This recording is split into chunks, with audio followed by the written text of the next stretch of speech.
এখন থেকে নতুন যে আমাদের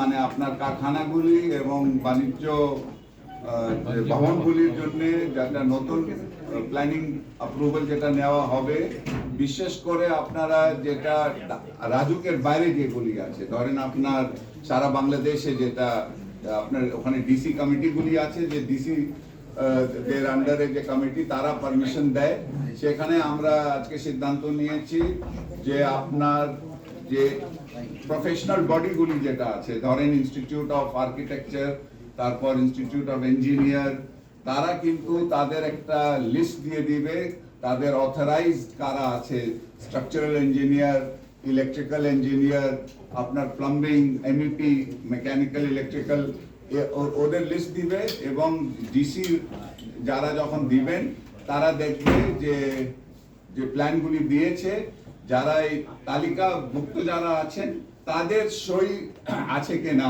যে ডিজাইনে।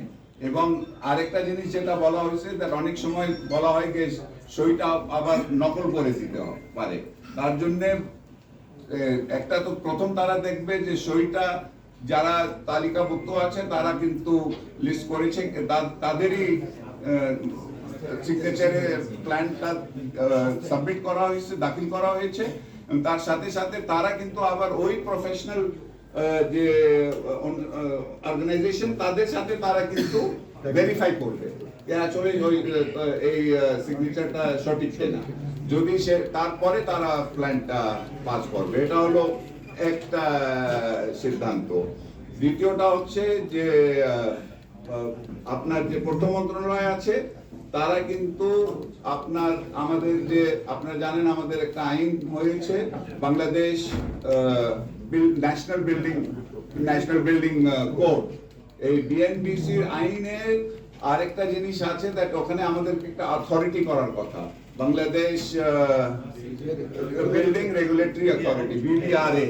তো এখন আমরা আরেকটা সিদ্ধান্ত নিয়েছি যে এটা যেন পূর্ত মন্ত্রণালয় এটা বাস্তবায়ন যত তাড়াতাড়ি সম্ভব যেন তারা এটা কাজ যেন করে।